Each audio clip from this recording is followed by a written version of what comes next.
अस्सलाम वालेकुम नाज़रीन, आप देख रहे हैं प्रोग्राम काशिफ अब्बासी के साथ इस्लामाबाद स्टूडियो से। मसाइल हल करने के लिए मसाइल का इदराक होना बहुत जरूरी है और उन्हीं की बुनियाद पर सिमत दुरुस्त की जाती है।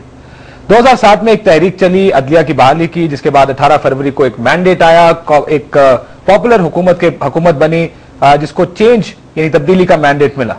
लेकिन अब देखना यह चाहते हैं कि तब्दीली कहां कहां आई। जिस मुल्क में अमेरिका के झंडे जलाए जाते हैं वहां पर रिचर्ड बाउचर को हिलाल कायदे आज़म का एजाज दिया जाता है हमारी हुकूमत की जानिब से। जिस मुल्क में आइन की हम बहुत बात करते हैं, आइन एक किताब तो जरूर है लेकिन चीफ जस्टिस जिसको गैर आइनी तरीके से हटाया गया आज भी बाहर है, मिसिंग पर्सन्स आज भी मिसिंग हैं। कानून का जिक्र हम बहुत सुनते हैं लेकिन गैर कानूनी तौर पर बढ़ाए गए नंबर्स का दिफा करने के लिए हुकूमत आज भी तैयार है। खारजा पॉलिसी कहां बनती है, खारजा पॉलिसी के फैसले कहां होते हैं, पार्लियामान और ऐवान सदर में जो अदम तवाजुन है इख्तियारात का, वो आज भी उसी तरह है जैसे 18 फरवरी से पहले मौजूद था। तब्दीली कहां है? इस जमहूरियत तो आ गई लेकिन आज भी गैस, बिजली और वो तमाम सहूलियात जो आम आदमी को चाहिए वो उसको आज भी नहीं मिल पा रही हैं। लोग देख रहे हैं इस हुकूमत की तरफ, हुकूमत कहां है? ये एक सवाल बार बार उठाया जाता है। आज हम अपने प्रोग्राम में भी ये सवाल उठाएंगे कि हुकूमत किधर है। तो बात करेंगे अपने आज के प्रोग्राम में। मेहमानों का तारुफ करा दें। फौजिया हबीब साहिबा, मेंबर कौमी assembly Pakistan Peoples Party, political adviser है। आसिफ अली जरदारी साहब की बहुत शुक्रिया। मोहम्मद हनीफ अब्बासी साहब, मेंबर कौमी असेंबली पाकिस्तान मुस्लिम लीग नवाज, और जमाल खान लगारी साहब, सरदार जमाल खान लगारी सेनेटर हैं पाकिस्तान मुस्लिम लीग काफ के, बहुत शुक्रिया। सबसे पहले आपसे एक सवाल जो मैं पिछले प्रोग्राम में भी जानने की कोशिश की लेकिन उसका जवाब नहीं मिला। ये रिचर्ड बाउचर साहब को हिलाल कायदे आज़म का अवार्ड किन खिदमात की वजह से दिया गया? देखिए, ये कहना तो बहुत आसान होता है लेकिन अगर उनको ये अवार्ड दिया गया है तो उसमें उनकी जो सपोर्ट थी पाकिस्तान की तरफ से और जो उनकी वॉर ऑन टेररिज्म पे जो उनकी सपोर्ट थी उस हवाले से जो वो एक एक्सटेंड करते रहे हैं अपनी कंटिन्यूस सपोर्ट, उस हवाले से उनको दिया गया, उनकी एफर्ट्स को सराहा गया। इसमें कोई शक नहीं है और इसमें कोई दूसरी राय नहीं है कि पाकिस्तान एक बहुत बड़े बहरान से दो चार हुआ और हमारे यहाँ जो ये टेररिज्म का और बम ब्लास्ट का जो एक सिलसिला और एक तसलसल चला उसमें हमें अमेरिका की सपोर्ट हासिल हुई और उसको हल करने के लिए हम अब पेशकदमी हमने की, तो ये उसके एतराफ में उनको ये अवार्ड दिया गया। इस तमाम लड़ाई में, दहशतगर्दी के खिलाफ जंग में बहुत सी पाकिस्तानी लाशें भी गिरी अमेरिका की वजह से, अमेरिकी ड्रोन अटैक्स की वजह से, जिसकी वजह से पाकिस्तान में बहुत अनरेस्ट, बहुत अमेरिका के खिलाफ नफरत भी फैली है। और जैसे मैंने कहा कि अमेरिका के झंडे जलाए जाते हैं इस मुल्क में, उस मुल्क में ये फैसला क्या आपको लगता है कि पॉपुलर फैसला है? देखिए, आप क्या बात करें कि वो उनका एक अपना दाखिली मामला है कि वहां पे वो झंडे जलाए जाते हैं तो उनका क्या वो इशू है, बेसिक क्या इशू है, उनकी कौन सी वो पॉलिसीज है जिनके वजह से वो उनके झंडे जलाते हैं, जिसमें बहुत सारी चीजें शामिल है, सिर्फ ये एक वजह शामिल नहीं है। दूसरी बात ये है कि हमारे मुल्क में जो वॉर टेररिज्म के, इसका तो हम खुद शिकार है ना, बम ब्लास्ट होते हैं और जिस तरह आप कह रहे हैं कि जी वहां पे जब अटैक्स होते हैं तो इसमें कोई शक नहीं है कि इनोसेंट लोग मारे जाते हैं, बच्चे मारे जाते हैं। वो क्योंकि जब बम गिरता है तो वो तो ये नहीं देखता ना कि जब स्ट्राइक्स होती हैं तो वो ये नहीं देखता कि नीचे कौन लोग हैं, मिलिटेंट्स हैं, बच्चे हैं, इनोसेंट लोग हैं, उसमें तो फिर नुकसान बहुत ज्यादा होता है, बहुत डैमेज होता है। नेशनल सिक्योरिटी को आउटसोर्स नहीं किया जा सकता, हमने अपनी नेशनल सिक्योरिटी आउटसोर्स कर दी। हमारा नेशनल सिक्योरिटी पे प्रोग्राम नहीं है, नेशनल सिक्योरिटी आउटसोर्स नहीं है हमारी, बिल्कुल मैं इस बात पे बिल्कुल आपके साथ मुत्तफिक नहीं हूँ। हमारी नेशनल सिक्योरिटी बिल्कुल आउटसोर्स नहीं है, बल्कि हमारी नेशनल सिक्योरिटी को खत्म करने की कोशिश की जा रही है जिसके लिए हम उसके खिलाफ लड़ रहे हैं। हम अपनी writ of the government, writ of the state को कायम रखना चाहते हैं। ये नहीं हो सकता कि आपकी writ of the government, writ of the state जो है उसको चैलेंज किया जाए और आपकी सिक्योरिटी को चैलेंज किया जाए और खामोशी से उसको देखते रहे। ये कहाँ है? पेशावर में, फाटा में आप देखें, हम ये कहते हैं कि अमेरिका हम कर नहीं, हम ही कर रहे हैं, अमेरिका को इजाजत नहीं दी जा सकती। हम कर रहे हैं, वो तो अफगानिस्तान में है, हम कर रहे हैं और कौन कर रहा है? चल, लेकिन चले असल नुकता था जमहूरियत का, इलेक्शंस, मैंडेट, तब्दीली। जमहूरियत आ गई, मुकम्मल हो गई इस मुल्क में। हकीकी जमहूरियत, जो जाली जमहूरियत एक वक्त था चल रही थी इस मुल्क में, एक मिलिट्री डिक्टेटर था, उसके नीचे एक असेंबली थी जिसके पास ताकत नहीं थी। आज जमहूरियत मुकम्मल हो गई इस मुल्क में। काशिफ, पहले तो क्योंकि फौजिया हबीब साहिबा मेरी, फौजिया हबीब अब्बासी साहिबा मेरी बड़ी बहन भी हैं, मैं सिर्फ एक बात जरूर कहूंगा, जहां तक इनका अपनी पार्टी के साथ लॉयल्टी का ताल्लुक है, कुर्बानियों का ताल्लुक है, उसमें कोई शक नहीं है।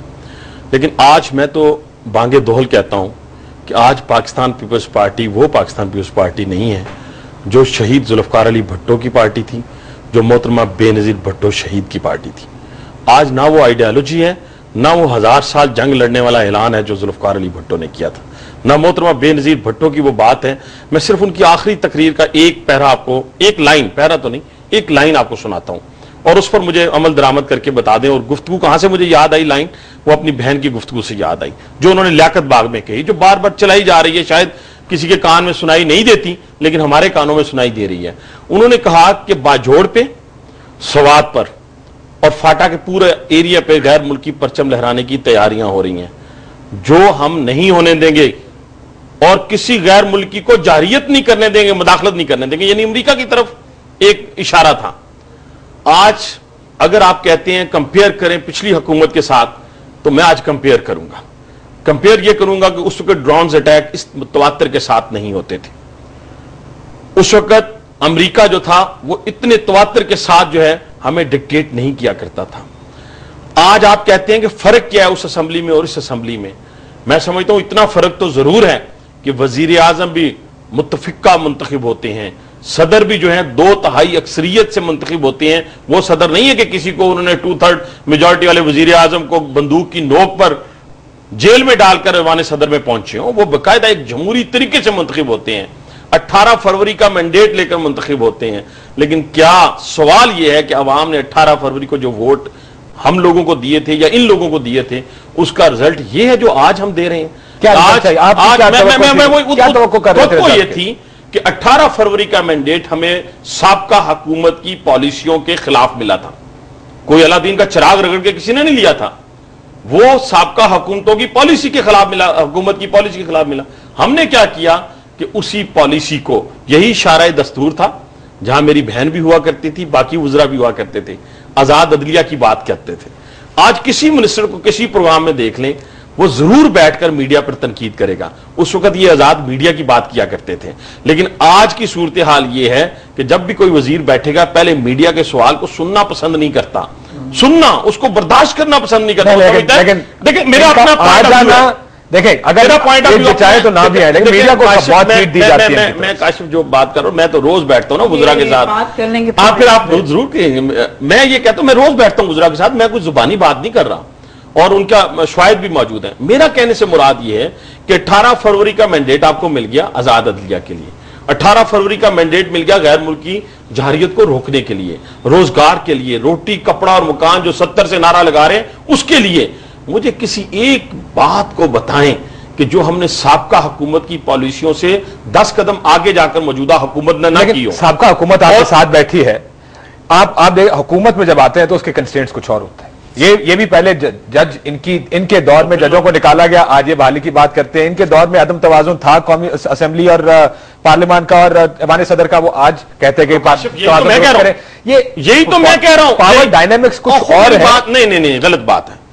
یہی تو میں کہتا ہوں کہ میں نے کہا کہ زرداری صاحب جو ہیں وہ کوئی دیواریں پھلانگ کر یا بندوق کی نوک پر صدر نہیں بنے.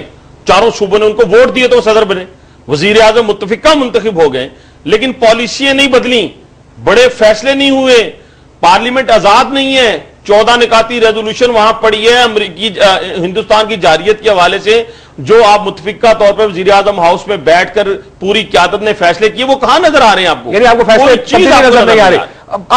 آپ کی اسیسمنٹ کیا ہے؟ کیونکہ آپ نے تو حکومت، جب آپ کی حکومت تھی، آپ کی جماعت کی حکومت تھی، اس وقت بھی مشکل وقت تھا ایک پاکستان کے لیے، آج بھی مشکل وقت ہے. ظاہر ہے دہشت گردی کے خلاف جنگ میں پاکستان گھرا ہوا ہے، وہ تمام چیزیں اپنی جگہ. لیکن جمہوریت کے جو وعدے تھے کہ جمہوریت آ گئی اس ملک میں، جمہوریت ہے کیا ہمارے لیے؟ کیا صرف سیاسی جماعتوں کا یا سیاسی کارکنوں کا ایوان صدر اور پارلیمنٹ میں آ کے بیٹھ جانا سے جمہوریت مکمل ہو جاتی؟ جمہوریت ایک بہت اچھا تخیل ہے جو میں سمجھتا ہوں صحیح معنوں کے اندر جمہوریت پاکستان میں کبھی آئی ہی نہیں ہے. آپ جمہوریت کہتے کس کو ہے؟ صرف ایک بندہ عوامی مینڈیٹ لے کے ایک جمہوری حکومت کا قیام، وہ جمہوریت ہے؟ نہیں.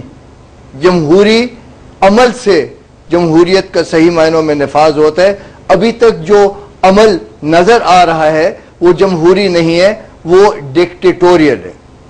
فیصلہ ایک ہی فرد واحد فرما رہے ہیں اور ان فیصلوں کے اوپر